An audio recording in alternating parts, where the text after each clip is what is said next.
8월의 첫 주일입니다. 8월이 시작되었는데 이제 절정의 더위는 물러가지 않았을까 싶습니다. 오늘도 여전히 덥고 습하지만 곧 가을바람이 불기 시작할 것입니다.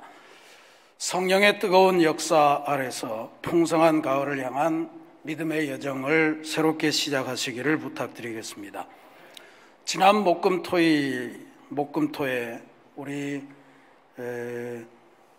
교회 교우 150명과 서울예술고등학교 학생 20명, 미술부 아이들이 한 14명 정도 되고요. 음악부 아이들이 6명 정도가 왔습니다. 함께 충청남도 예산, 논산, 부여의 6개 마을에 있는 6개 교회와 더불어서 농촌 선교 봉사 활동을 전개했습니다.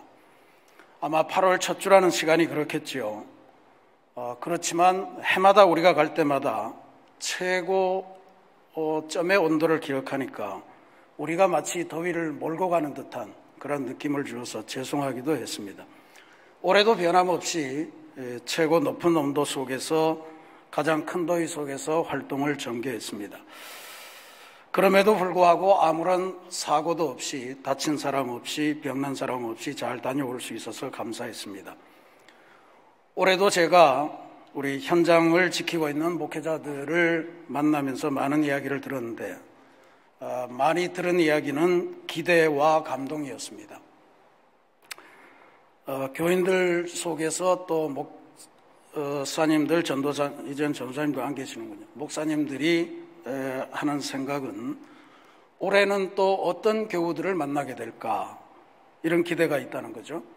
그분들은 무엇을 준비하여서 올까 하는 기대가 교회 안에 퍼진답니다. 그리고 이제 교우들을 만나고 나면 2박 3일 동안 섬기는 여러 가지 활동과 면면을 보면서 도대체 무엇이 이들을 이토록 열심의 삶으로 이끄는 것일까? 저들과 우리가 무엇 때문에 연결되었을까? 뭔 공통점이 있을까? 왜 저렇게 열심히 할까? 이런 감동이 자리 잡는다는 거예요. 기대와 감동, 저는 이것을 우리 농촌교회가 갖는 우리 농촌교회가 우리의 새신교회 선교활동을 통해서 하나님의 큰 격려와 지원을 받고 있다는 다른 표현이다 이렇게 믿습니다. 특별히 목회자들이 힘을 얻는다 하는 것은 교회가 든든히 서가는 일에 대단히 중요한 요소입니다. 열심히 설교하고 이렇게 전도하면 전도가 되는구나 하는 것을 얻고 그렇게 새 출발을 할 수 있는 기회가 되니까 이번엔 여름에도 역시 하나님께서 우리 선교단원들을 사용하셔서 정말로 큰 역할을 맡기셨다.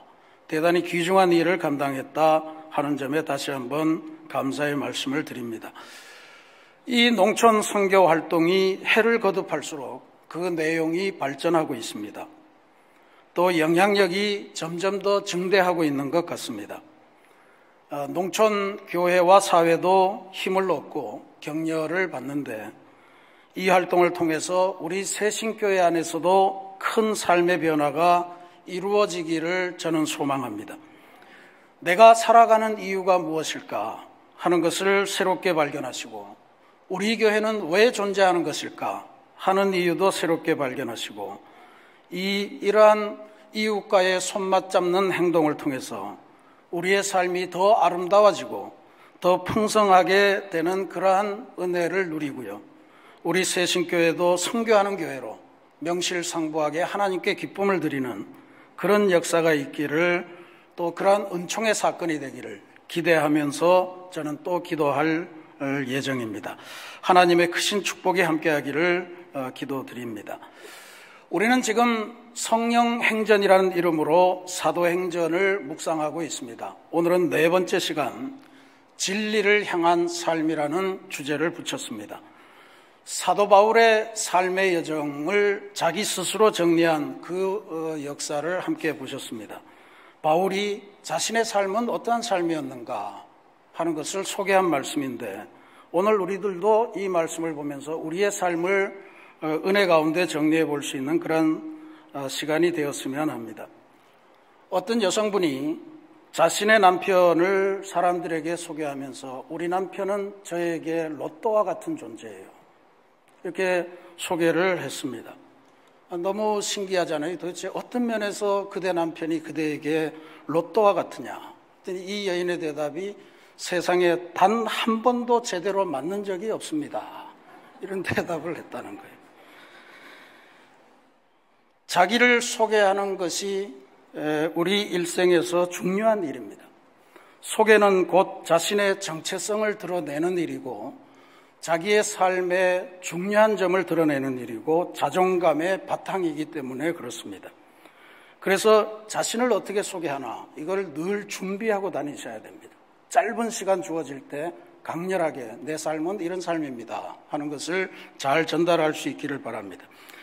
제가 늦은 나이에 미국 유학 생활을 했는데 거기 박사과정을 하면서 수업 인원이 많아봤자 20명, 10명 될 때도 있고 2-3명 될 때도 있고 그랬습니다. 그런데 늘 변함없이 하는 것은 이 선생님들은 언제나 학기의 첫 번째 수업 시간은 무조건 자기소개를 하는 시간으로 다 처리하더라고요. 그래서 그 소개하는 과정을 보면서 우리 동양 사람들, 특히 일본, 한국, 중국 이쪽에서 온 사람들의 소개하고 저쪽 서양 쪽, 우리하고는 먼 지역의 사람들이 소개하는 방식이 참 다르구나 하는 것을 많이 느꼈습니다. 우리 쪽 사람들은 일단 기본적으로 소개하는 것이 자기의 출신 지역과 고향입니다. 그 다음에 자기가 어떤 학교를 나왔는가 하는 것이 중요하고요. 그 다음에 전공을 하고 그 다음에는 알고 싶지 않은데 굳이 나이를 소개를 해요. 나이를 소개하는 거는 자기의 위치를 정해달라 이런 요구가 들어있는 것 같습니다. 우리도 나이를 이야기해야 정리가 되잖아요. 말을 놓아야 되는지 올려야 되는지 이런 것들이 정리가 되니까 나이가 중요해요.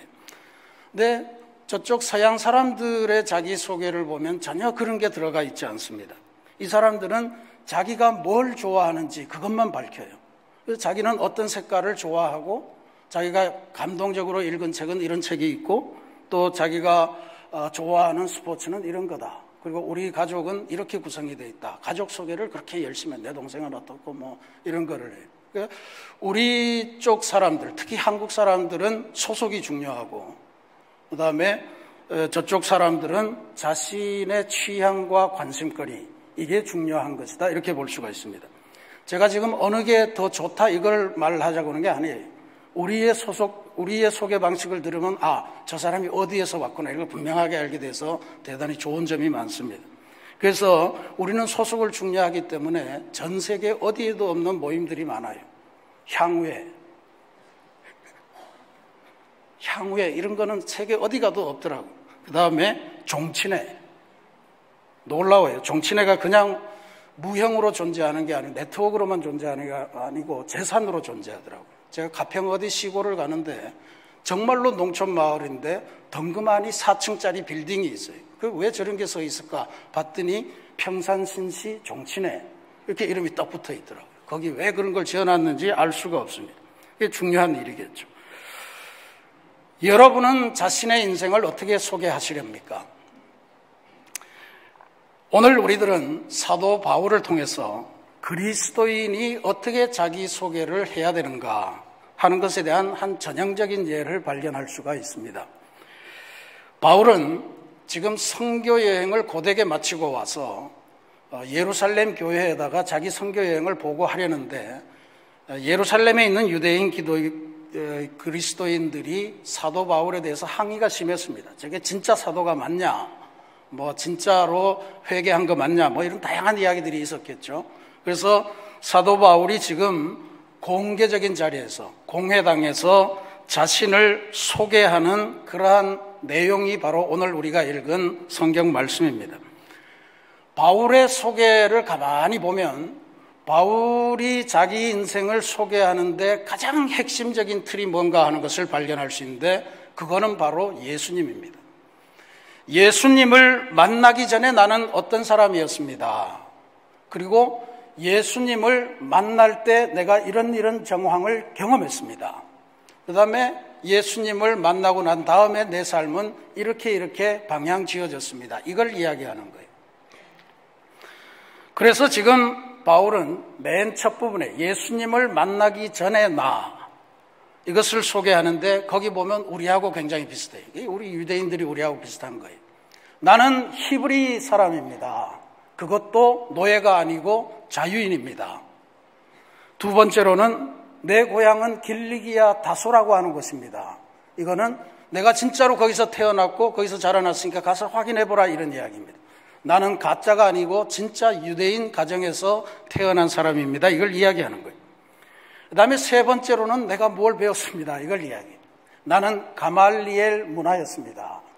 가말리엘이라고 하는 사람은 당시의 유대인들이 모두가 존경하고 훌륭하다고 인정하고 율법에 대해서 정통하다고 인정하는 위대한 스승이었습니다. 그러니까 나는 얼치기 유대인이 아니고 율법을 제대로 배운 그러한 아주 훌륭한 사람입니다 라고 하고 율법에 정통한 사람입니다 라고 하는 것을 알려주는 거예요. 마지막으로 사울은 나는 단지 공부만 했던 서생이 아니라 내가 공부한 것, 하나님의 법을 이 세상에 이루기 위해서 온 몸을 던져서 헌신했던 그런 실천가였습니다 라고 하는 이야기를 함께 하고 있습니다. 하나님에 대하여 내가 열심히 있었다. 그리고 오늘 4절 말씀에 보면 내가 이 돌을 박해하여 사람을 죽이기까지 하고 남녀를 결박하여 옥에 넘겼노니, 이 세상 유대인들이 지도자들이 다 아는 이야기입니다. 이 이야기를 하고 있습니다. 요약하면 아주 훌륭한 히브리 집안에서 정상적으로 태어났고 정통 유대교 율법 선생에게서 율법을 제대로 배웠고 제대로 배웠을 뿐만 아니라 하나님의 법의 세계를 이루기 위해서 온 몸을 다해서 헌신했던, 충성을 다했던 그런 사람이다, 이런 이야기입니다. 대단한 사람이었다, 때로 보면 자랑으로 들릴 수 있는 부분이에요. 그런데 바울은 자신이 쓴 다른 편지 한 곳에서 이 모든 것을 자신은 배설물처럼 여긴다, 이렇게 고백한 적이 있습니다. 오물처럼 여긴다고 그랬어요. 왜 그랬느냐? 바울이 그 빌립보서에서 말씀하는 것은 내가 예수님을 만나고 나니까 이 모든 것들이 내 인생에서 배설물처럼 여겨지더라, 이런 고백을 합니다. 예수님이 가장 소중했고 예수님을 아는 지식이 나한테 고상하기 시작하고 나머지 것들은 다 허접한 걸로 보이더라, 이런 이야기. 그래서 자기 소개 전체를 예수님을 중심으로 해서 세 단계로 나누는 거예요.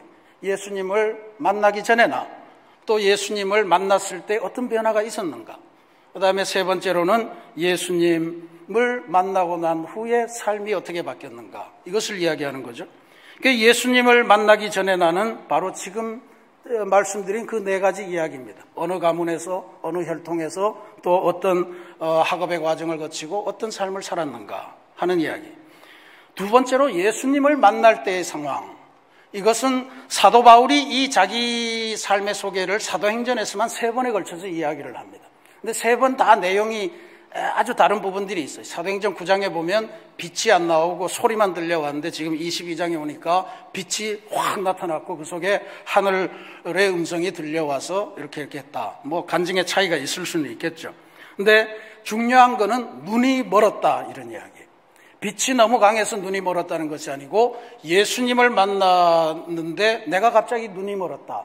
지나온 세월 동안의 삶이 전부 다 나에게서 지워지더라. 그리고 그것을 지우기 위해서 일정한 과정이 필요했고 아나니아라는 사람을 하나님이 소개해줬고 그에게서 여러 가지 예수님에 대해서 배우고 이러는 동안에 눈에 비늘이 떨어지면서 나는 다시 새롭게 보게 되었다. 새로운 삶이 등장하는 과정이 나에게 있었다라고 하는 것을 이야기해 줍니다.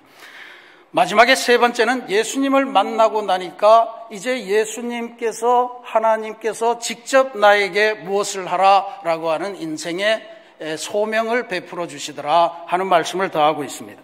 여기 보면 아나니아를 통해서 삶의 새로운 과정을 밟게 하고 그 다음에 다시 하나님께서 나타나셔서 예루살렘에 있는 사울이고 바울이죠. 바울에게 다시 나타나셔서 기도 중에 네가 예루살렘을 떠나라. 그리고 예루살렘을 떠나서 이방인을 구원하는 사도가 되라 라고 하는 명령을 주셨다. 이게 이제 바울의 이야기입니다. 재미난 거는요, 예수님을 만나기 전에 바울이 자기 자신을 소개하는 방식은 자랑처럼 소개합니다. 다 자기가 자기 집이 좋았고 자기가 이런 교육을 받았고 다 자기가 이렇게 가요. 그 다음에 예수님을 만나고 난 다음부터는 주님이 나에게 이렇게 말씀하셨다, 이렇게 해라. 주님이 나에게 말씀하셨다, 너는 예루살렘 떠나라, 너는 이방인에게 가서 그들의 사도가 되어라. 그러니까 예수님을 만나기 이전에는 내가 이룬 삶이고 예수님을 만나고 난 다음에는 주님이 인도하는 삶이 되었다라고 하는 것이 사도 바울의 자기소개의 핵심이에요. 지금의 나는 오직 주님이 만들어주신 존재이다라고 하는 것이 바울의 자기소개의 핵심이다, 이렇게 보시면 됩니다. 바울은 진리이신 예수님을 만난 이후에 변화된 삶을 자신의 정체성으로 그렇게 해서 고백하고 있습니다. 이게 바울의 자기소개의 핵심임을 다시 한번 강조합니다. 오늘 예수님을 믿는 우리 그리스도인의 삶도 따지고 보면 우리가 처한 삶의 현장에서 끊임없이 나를 알려가는 자기 PR 시대에 나를 소개해가는 것이 내 인생의 거의 전부예요. 기독교 신앙이 하는 선교요, 전도요, 구제요, 봉사요 하는 것도 다 자기를 소개해가는 과정이에요. 무엇이겠어요? 내가 하나님을 만나고 나니까, 내가 그리스도인이 되고 내가 예수 그리스도를 만나니 내가 이전에는 느끼지 못하던 평안과 기쁨과 행복이 내게 넘칩니다. 내가 이거를 그대에게 전해주고 싶어서 여기에 나와 있습니다. 농촌도 가고 매일같이 저기 매일 전도대에 가기도 하고요. 차만 타고 옆에 누가 앉으면 그 이야기를 해주고 싶어서 근질근질하고 이러는 거예요. 그러니까 결국은 내 삶을 소개해 주는 것, 이것이 우리들의 일생이라고 보면 오늘 우리들은 이것을 이루기 위해서 우리의 인생을 다시 한번 곰곰이 재구성해야 될 필요가 있습니다. 저는 세 가지가 중요하게 필요하다고 봅니다. 첫 번째는 우리들의 삶의 중요한 순간, 그리고 우리들의 삶의 결정적인 순간들이 있죠. 그것을 하나님의 은혜를 중심으로 해서 다시 연결해 보셔야 됩니다. 그때 하마터면 하는 순간이 많잖아요. 아유, 그때 그게 아니었으면, 그때 뭐 이런 게 아니었으면, 이게 전부 다 우리에게 주신 어떤 운 때문에 그랬을까 하는 것을 생각하셔야 됩니다. 하마터면, 자칫했으면, 그때 그분이 아니었으면, 이건 전부 다 하나님께서 도와주신 결과라고 하는 것으로 재고백할 수 있는 그러한 신앙인이 되어야 할 줄로 믿습니다. 두 번째로 내 삶에 주어진 재능, 이것을 하나님의 일과 연결시키는 훈련을 하셔야 됩니다. 나는 이런 재능이 있었어요. 바울이 쭉 이야기하잖아요. 나는 이런 재능이 있었어요. 이런 공부도 했어요. 이렇게 열심히 사는 열정도 있었어요. 근데 이것을 예수님을 만나고 나니까 다 이게 배설물처럼 여겨들어요. 그런다고 바울이 이걸 이용하지 않은 게 아니에요. 예수님을 전도하기 위해서 바울은 자신의 로마 시민권을 활용을 했고, 자기가 배웠던 율법 지식을 잘 해석을 해서 사람들에게 율법이 어느 정도의 한계를 지닌 건지를 설명해 줄 수 있었고, 그리고 어디에 가서도 자기가 배운 철학과 다양한 것으로 이방인 사람들과 논쟁도 하고 그럴 수 있는 걸로 사용했다. 자기의 재능을 자기의 출세를 위해서가 아니고 하나님의 일, 하나님의 나라를 확장하는 일을 위해서 봉사하는 도구로 활용할 수 있었다라고 하는 것. 오늘 우리에게 주어진 재능, 내게 주어진 환경을 하나님의 일을 하는데 어떻게 도움을 주는 도구로 만들어낼까 하는 것을 훈련하셔야 됩니다. 세 번째, 마지막으로 삶의 목표, 이것을 하나님과 연결하는 훈련을 하셔야 됩니다. 내 삶은, 내 한평생은 그저 이 한 몸 와서 한 가정 꾸리고 우리 가정 잘 도살피다가 그렇게 무덤으로 돌아가는 것이 아니에요. 하나님께서 창조하셨고 소명을 주셨고 그 소명을 이루면서 하나님을 기쁘시게 하다가 하나님 품에 칭찬받으면서 안기는 것이 우리들의 일생입니다. 하나님의 나라와 연결되기 위해서 내 삶의 목표를 어떻게 연결시키느냐, 이게 우리에게 중요한 거예요. 하나님께서 나를 만드셨다고 우리는 믿고 있는 사람들입니다. 하나님이 나를 창조하셨다고 믿는 거예요. 근데 이 하나님께서 나를 창조하셨던 것은 먼 옛날의 이야기만 의미하는 게 아닙니다. 내가 태어날 때 그때 이야기만 하는 게 아니에요. 하나님이 우리를 만드셨다, 하나님이 나를 지으셨다 하는 것은 지금도 하나님께서 내 인생에 개입해 주시고, 지금도 내 인생에 하나님이 관여하시고 내 인생의 방향을 때로는 틀어가서 하나님께서 보시기에 좋은 인생으로 만들어가는 것임을 우리가 기억하셔야 됩니다.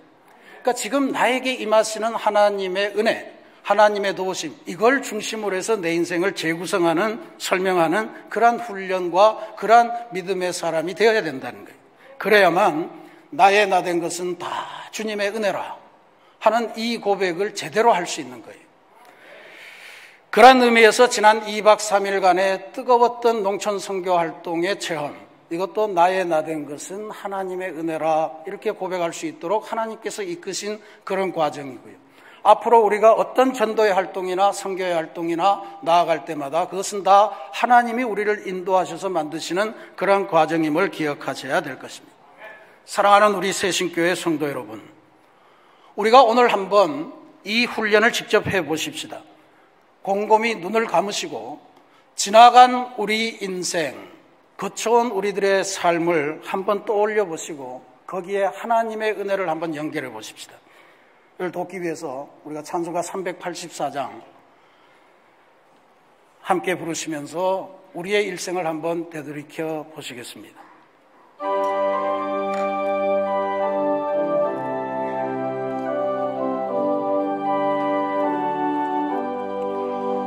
나의 갈 길 다가도록 예수 인도하시니 내 주 안에 있는 긍휼, 내 주 안에 있는 긍휼 어찌 의심하리요. 믿음으로 사는 자는 믿음으로 사는 자는 하늘 위로 받겠네. 하늘 위로 무슨 일을 만나든지 만사형통하리라.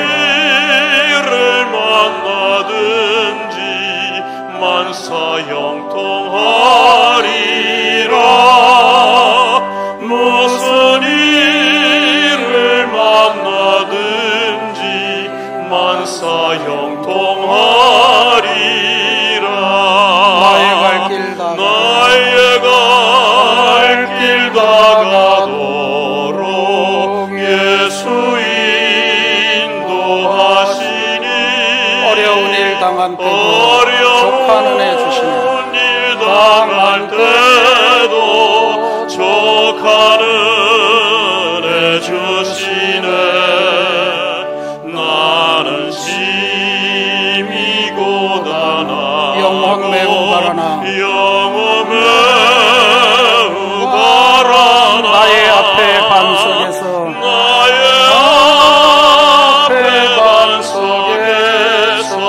샘물 나게 하시네. 나의 앞에 반석에서 샘물 나게 하시네.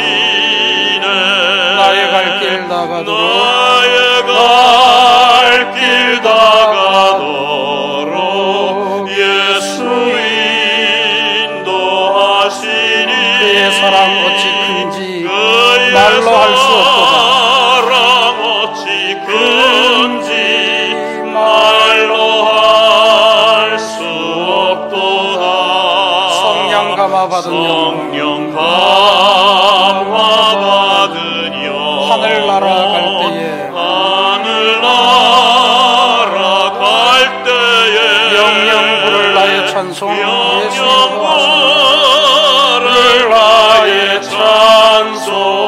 예수 인도하셨네. 영영 부를 나의 찬송 예수 인도하셨네.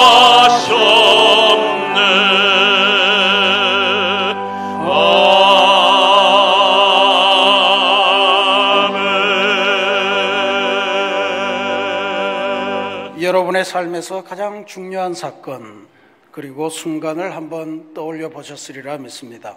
큰 기쁨의 사건이 있었을 것입니다. 여러분들이 태어나서 부모님의 기쁨이 되었고, 그리고 어린이 청소년기를 다 지내고 청년이 되어서 또 사랑하는 이를 만나서 하나님으로부터 귀한 아이들을 선물로 받았을 때, 또 어떤 중요한 자격증, 또 입학의 관문을 넉넉하게 통과했을 때 큰 기쁨의 세월이 있었을 겁니다. 반면에 큰 불행의 사건도 피치 못하게 여러분에게 있었을 것으로 믿습니다. 열심히 노력했는데 실패했고, 원치 않는 사이에 이별을 경험했고, 또 감당치 못할 질병이 여러분들의 삶에 엄습했을 때도 있었을 것입니다. 그런데 어떠한 경우이든 그 모든 순간들을 다 헤치고 지금 이 자리까지 오셨습니다. 모든 슬픔이 다 사라진 것은 아닐 거예요. 아직도 어떤 사건의 슬픔 속에, 질병 속에 그 영향 아래서 견디고 있는 분들도 계실 것입니다. 이 중요한 순간들을 한번 조용히 생각해 보시기 바랍니다.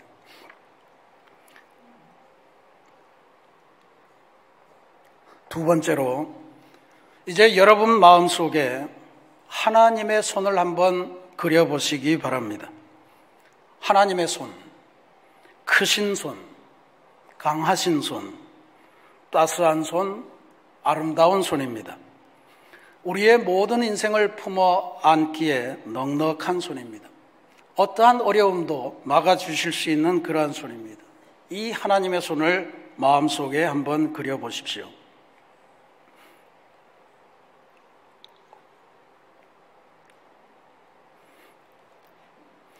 이제 마지막입니다. 여러분이 생각하고 있었던 인생의 중요한 순간, 기뻤던 순간, 불행했던 순간, 아차했던 순간, 그 모든 순간들 위에 지금 마음속에 그리신 하나님의 손을 한번 얹어 보십시오. 모든 사건 위로 하나님께서 주님의 손을 덮으셔서 드리워 주셨습니다. 그렇게 해서 한 걸음 한 걸음, 한순간 한순간 나아온 것이 바로 지금의 나입니다. 지금의 나는 하나님이 개입하셨고, 하나님이 만들어주셨고, 하나님이 이끌어 오신 나인 줄로 믿습니다. 성령의 위대한 역사, 우리가 성령 행전이라고 부르는 그것은 바로 나의 삶 속에 성령이 하나님으로 오셔서 우리를 이끌어 주신 것을 발견하고 깨닫는 것인 줄로 믿으시기를 바랍니다. 나의 삶의 중요한 순간마다 끊임없이 당신의 손을 얹어주셨고, 감당치 못할 벽이 가로막을 때는 하나님의 손으로 허물어 주셨고, 그리고 큰 위기의 순간에서는 하나님이 친히 막아주셨고, 그리고 정말로 우환이 하늘로부터 내릴 때는 하나님이 덮어주셨고, 그래서 삶의 모든 순간을 해결하고 넉넉하게 지금까지 오도록 인도해 주신 그 하나님의 은혜를 체험하는 것, 그것이 바로 성령 행전의 핵심입니다. 그러기에 우리는 우리가 만들어가는 삶이 아니라 하나님께서 내 삶에 끼어들어오시고, 하나님께서 개입하시고, 하나님께서 간섭하시는 이것을 통해 하나님과 나의 삶을 연결시킬 때 우리들은 하나님을 굳건하게 믿게 되고, 세상의 대세, 세상의 유혹에 휩쓸리거나 넘어가지 않고 주님의 손을 의지하기에 주님께서 기뻐하시는 진리의 삶을 살아가게 되는 줄로 믿습니다. 우리의 중요한 순간을 끊임없이 책임지시는 하나님의 손에 이끌리시는 여러분들 되시기를 바랍니다. 또 성령의 은총 가운데 이제는 세상에 이끄는 유혹에 흔들리지 마시고, 주님께서 가르치시고, 주님께서 지명하시고, 주님께서 인도하시는 진리의 삶을 살으셔서 하나님을 기쁘시게 세상에 큰 하나님의 유익을 끼치는 복된 인생을 살아가시기를 주님의 이름으로 축원합니다.